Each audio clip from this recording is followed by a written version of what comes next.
Welcome back to What Arty Noobs with General Disturbance.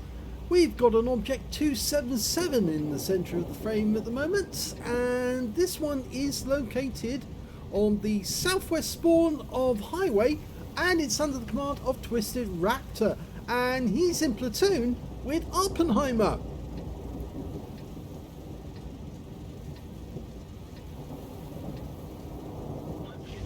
Okay, game on.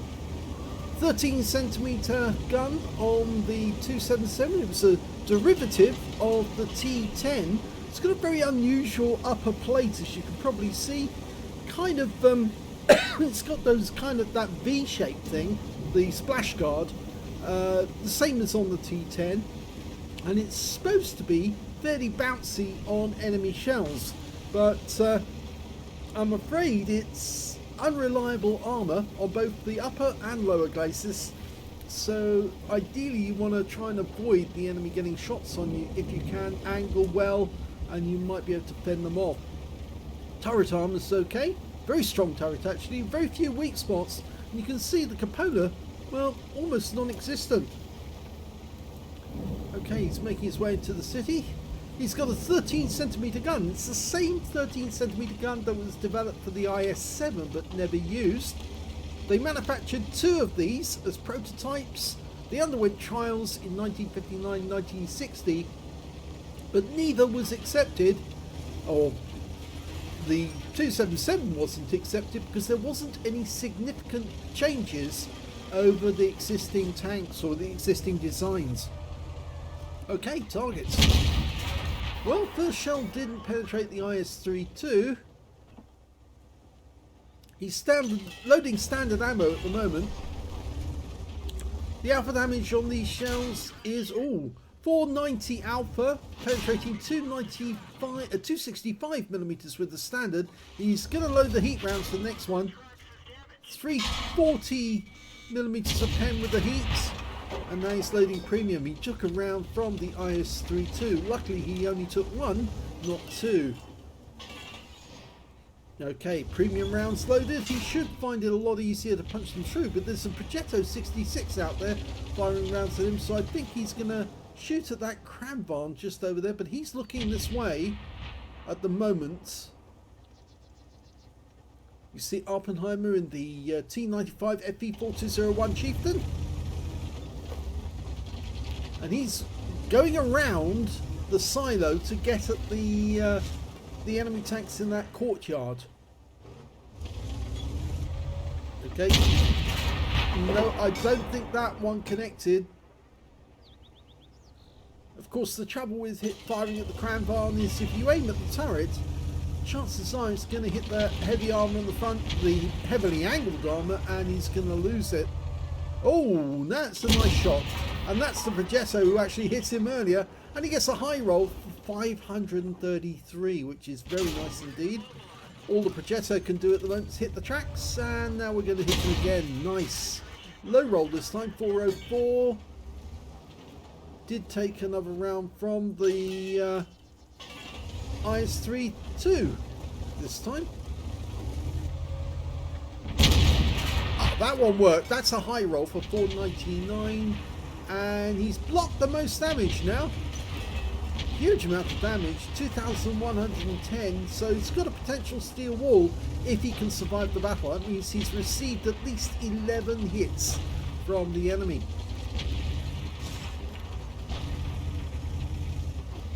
Now the sides of this tank are quite strong because it's got spaced armour along the side. I suppose one of the bad things about it is that it's got very poor gun depression, 5.5 degrees only. It's got a big turret and a long hull, which makes it an easy Arty target, to say the least. Oh, this is... oh, nice! He lulled that IS-32 into a deep sense of security, and it was false security at that because he was waiting until he was occupied. But holding this position, you can actually see what the enemy tanks are doing every time you pull out and know if they're looking at you. And And our team are doing well at the moment. Oppenheimer's got a kill already. Pulling back. Superconk. Could possibly go for the Superconk.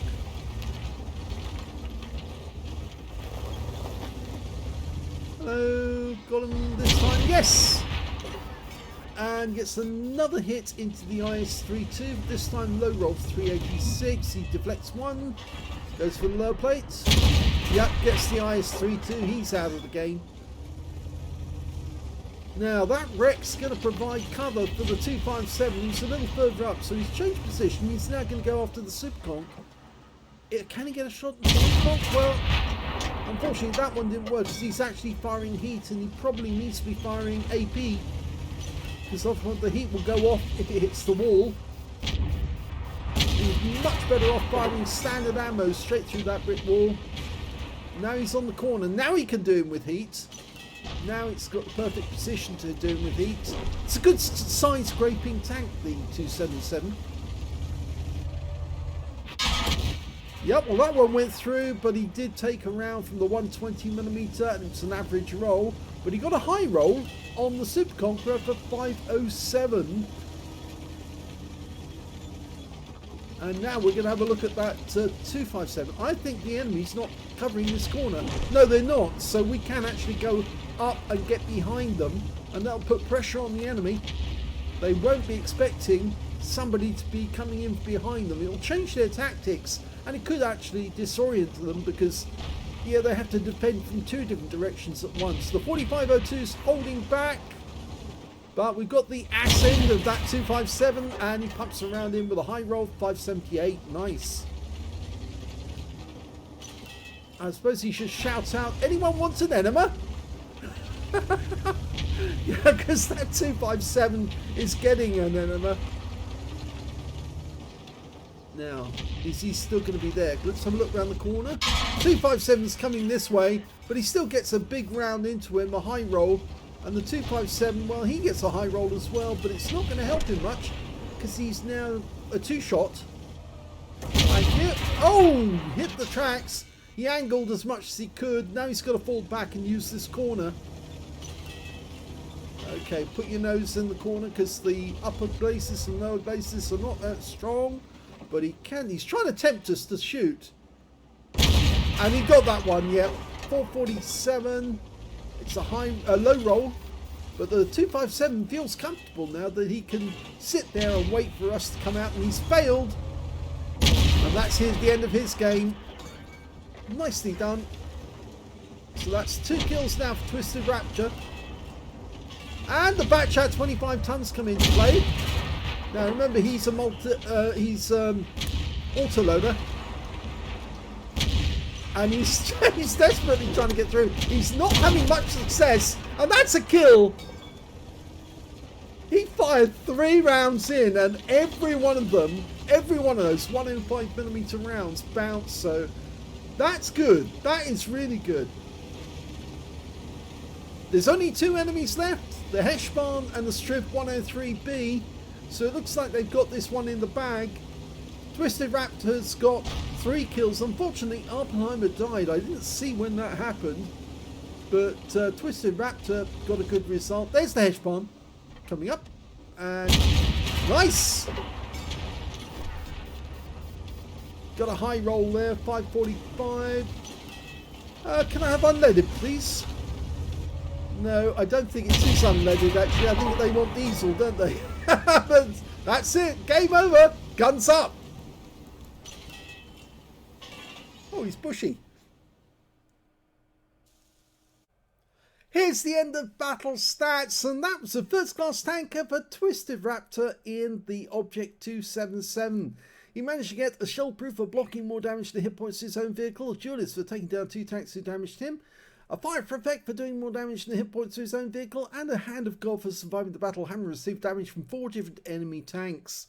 He also picked up a Spartan in that one because, yes, he lost so much damage or so much hit points that he actually ended up with less than 10% of his hit points left and still managed to deflect 3 shots from the Batchat 25 ton. That's pretty good going. He got the high caliber for dealing the most damage in the game, and he got the steel wall as well because he was alive at the end of the game after having blocked at least 11 shots or survived the battle with the most damage blocked. His win rate in the battle, 9,691, a very good score, high score indeed. It's super income and a bit more. Let's have a look at the team score. Okay, highest damage was 6,905 hit points. The next highest scorer being the AMX30B on his own team, who managed to get 2,869. So yeah, I think you could say that Twist3dRaptur was dominating this one.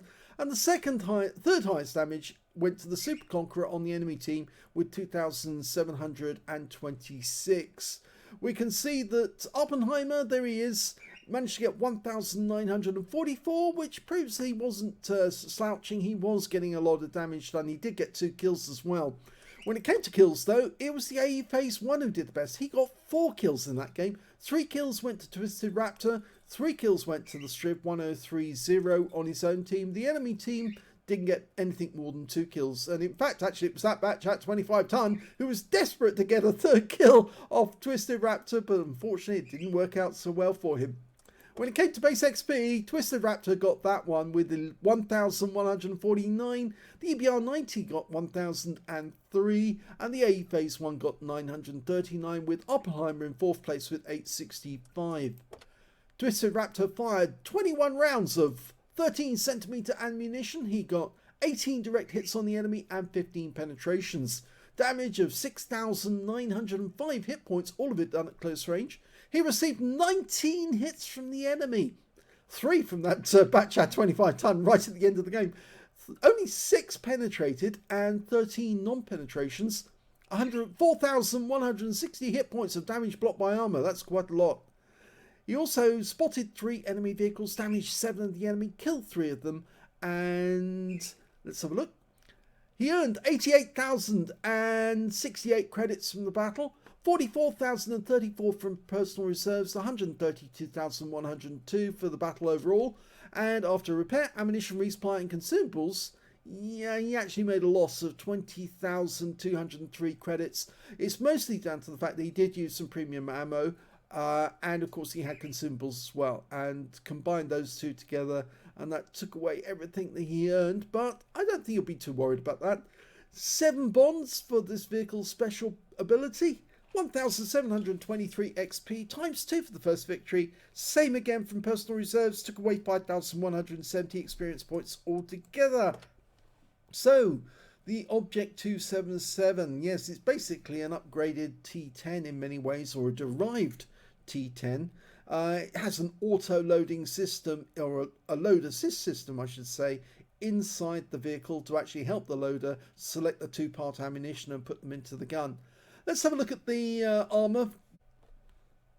Okay, this is the armor profile, and we can see straight away that it's got a very unusual patchy upper glacis and lower glacis.